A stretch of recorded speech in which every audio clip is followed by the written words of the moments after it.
నమస్తే. ప్రస్తుతం మనతో పాటు చిరంజీవి నాయక్ గారు ఉన్నారు.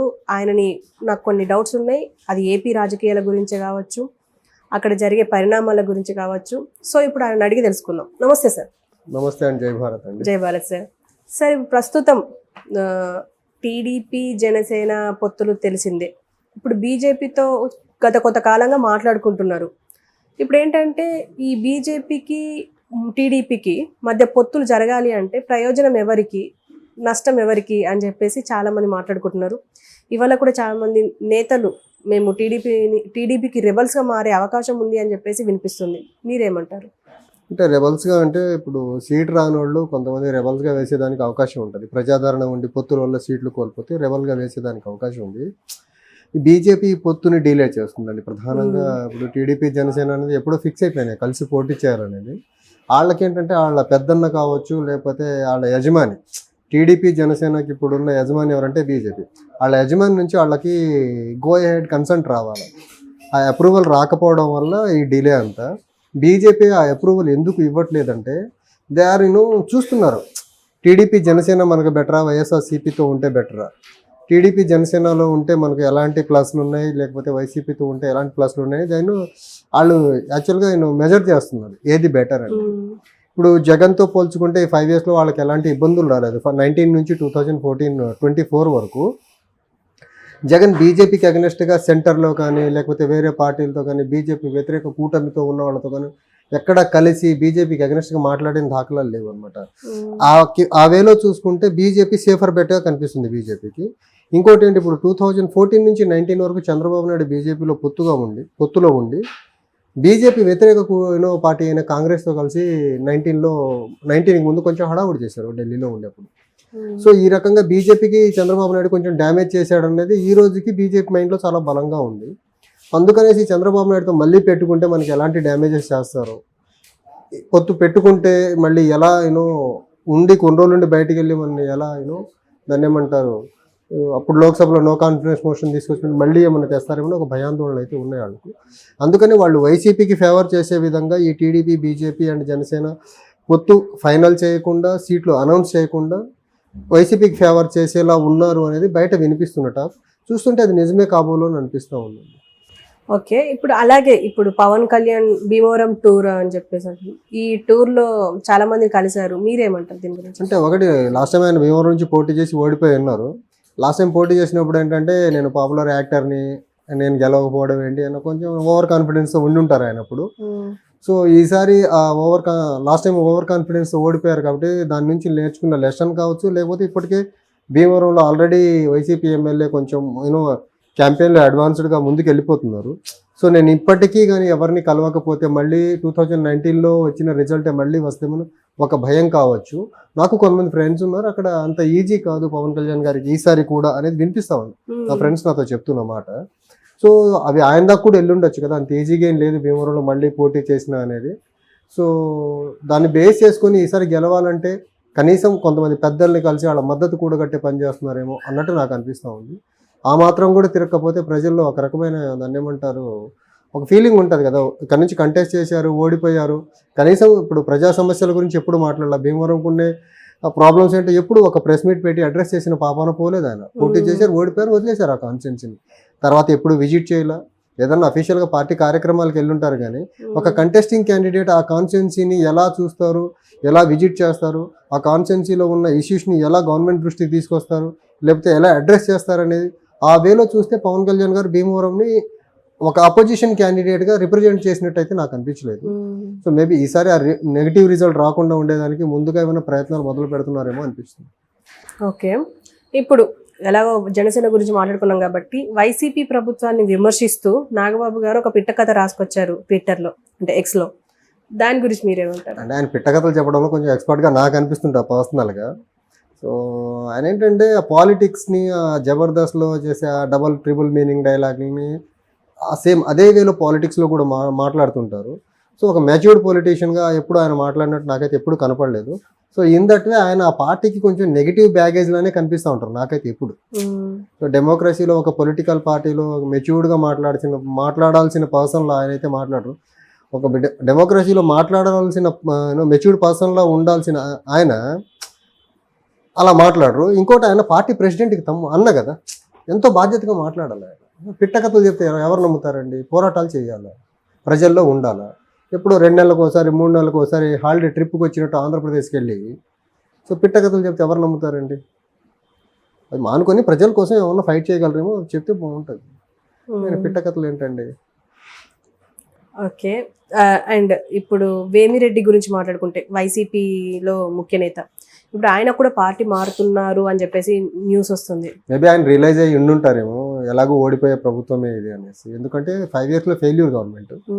సో ఫెయిల్యూర్ గవర్నమెంట్, అందుకని వాళ్ళు ఓడిపోతారనేనో ఆ రిపోర్ట్ వాళ్ళ దగ్గర ఇంటెలిజెన్స్ రిపోర్ట్ ఉండటం వల్లే చాలామంది అభ్యర్థుల్ని మార్పులు చేర్పులు చేయడాలు, ఒక జిల్లా నుంచి ఇంకో జిల్లా కూడా మార్చున్నారు కొంతమందిని.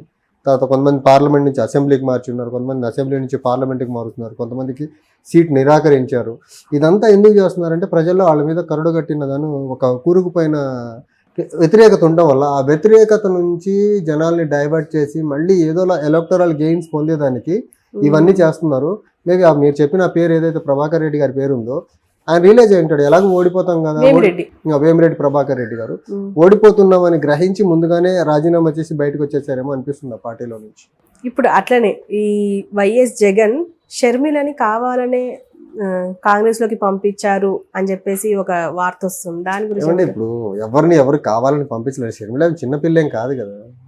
ఆవిడ బేసిక్గా పాలిటిక్స్లో బిగినింగ్ నుంచి కొన్ని రోజులు వాళ్ళ నాన్నగారు చనిపోయిన తర్వాత మా అన్నే మొత్తం సర్వస్వం మాకు అని చేసింది ఆవిడ. తర్వాత బయటకు వచ్చింది. తర్వాత ఆవిడేసే ప్రతి స్టెప్ ఎలా ఉందంటే ఇర్రెలవెంట్ స్టెప్స్ చేస్తున్నారు. ఆంధ్ర వారసత్వం పెట్టుకుని తెలంగాణలో కోడళ్ళని ఇక్కడికి వచ్చి ఏదో హంగామా చేసింది. ఇక్కడ ఏం జరిగిందో, ఎంత ట్రోల్స్ గురైందో చూసాము. ఇప్పుడు ఏపీకి వెళ్ళారు. ఏపీలోకి వెళ్ళడం వల్ల తెలంగాణలో ఆవిడేసిన ఫీట్స్ ఏవైతే ఉన్నాయో అవి నెగిటివ్గా మారిపోయినాయి. అక్కడ అబ్బో ఆవిడ రిప్రజెంట్ చేస్తున్న పార్టీ ఏంటిది? కాంగ్రెస్ పార్టీ. ఆంధ్రప్రదేశ్కి తీరని ద్రోహం చేసిన పార్టీ, విడగొట్టేసి ఆంధ్రప్రదేశ్కి రావాల్సిన ఏ అంశాన్ని కూడా బిల్లులో చక్కగా పెట్టని పార్టీ. ఆ పార్టీని ఆవిడ ఎంత లేపాలని ట్రై చేస్తే ఎలా అవుతుంది? అవ్వదు. ఇంకోటి షర్మిల గారి మీద ఉన్న ఇంకొక నెగిటివ్ ఏంటి? ఇప్పుడు ఈరోజు ఆంధ్రప్రదేశ్లో 2019 నుంచి ఇప్పటి వరకు పరిపాలిస్తున్న వైఎస్ఆర్సీపీ గవర్నమెంట్ వచ్చేదానికి ఆవిడ పాత్ర చాలా ఉంది కదా.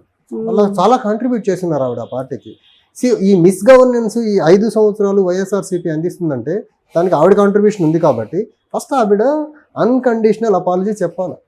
ఆవిడ చేసిన తప్పుకి వాళ్ళ అన్నకు మద్దతు పలికి చేసిన తప్పుకి ఫస్ట్ ఆవిడ ఆంధ్రప్రదేశ్ ప్రజలకు క్షమాపణ చెప్పాలి. తర్వాత కార్యాచరణ మొదలు పెడితే బాగుంటుంది. ఆవిడేదో తప్పు చేయనట్టు క్లీన్ ఇమేజ్ ఉన్న నాయకురాల్లో వచ్చి చేస్తే ఎలా? ఆవిడ 2 మిస్టేక్స్ ఇప్పుడు ఆవిడ. ఒకటి, ఆంధ్రప్రదేశ్కి ద్రోహం చేసిన పార్టీని రిప్రజెంట్ చేయడం నంబర్ 1. నంబర్ 2, 5 సంవత్సరాలుగా మిస్ గవర్నెన్స్ ఇచ్చి ఆంధ్రప్రదేశ్ని అభివృద్ధిలో పురోగమి దిశగా తీసుకెళ్తున్న పార్టీకి ఒకప్పుడు సపోర్ట్ చేసింది ఆవిడ. ఆవిడ తప్పుల్ని ఫస్ట్ ఫర్గివ్ చేయండి అని అడుక్కోవాలి కదా ఆవిడ. అలా చేయకుండా డైరెక్ట్గా ఆవిడేదో పెద్ద దాన్ని ఏమంటారు, ఒక అంతర్జాతీయ నాయకురాలు లేక ఇక్కడ కాకపోతే అక్కడ, అక్కడ కాకపోతే ఇక్కడ, నాకుండే పాపులారిటీ వేరేని వస్తే పని అవ్వదు కదండి. జనాలు ఇవన్నీ గమనిస్తూ ఉన్నారు. వాళ్ళన్న గవర్నమెంట్ తీసుకొచ్చే దాంట్లో ఆవిడ పాత్ర జనాలకు తెలియదా? గమనిస్తున్నారు. సో ఆవిడని అంత సీరియస్గా తీసుకోవాల్సిన అవసరం అయితే లేదండి. ఇప్పుడు వైవి సుబ్బారెడ్డి గురించి మాట్లాడుకుంటే టీడీపీని ప్రతి సభ నుంచి, అంటే రాజ్యసభ నుంచి మెల్లిమెల్లిగా తొలగిస్తాం, ఇంకా దాని నామరూపం లేకుండా చేస్తామని చెప్పేసి ఒక కామెంట్ చేశారు. ఏదో కర్మగాలి ఒక్క ఛాన్స్ అని జనాలు నమ్మి కొన్ని ఓట్లు ఇవ్వడం వల్ల ఆ ఎమ్మెల్యేలు రాజ్యసభ ఎంపీలు ఎన్నుకుంటారు. కర్మగాలి ఒక్క ఛాన్స్ 10 సంవత్సరాలుగా రోడ్ల మీద తిరుగుతున్నాడు. తండ్రి చనిపోయిన తర్వాత అప్పటి ఉన్న గవర్నమెంట్ ఇబ్బంది పెట్టింది అనే రకరకాల సాకులు చూపి ఒక సింపతితో వచ్చిన గవర్నమెంట్ అది. ఆ సింపతితో 151 సీట్లు రావడం వల్ల మేబీ వాళ్ళ రాజ్యసభకి ఎంపికయ్యే ఎంపీలకు కావాల్సిన నంబర్ వాళ్ళ దగ్గర ఉండటం వల్ల జరిగి ఉండొచ్చు. అంత మాత్రాన మళ్ళీ అదే మ్యాండేట్ వచ్చి అన్ని సభల్లో లేకుండా చేస్తామంటే అది రాజ్యాంగ పరంగా అది అంత కరెక్ట్ అయిన స్టేట్మెంట్ అయితే కాదు.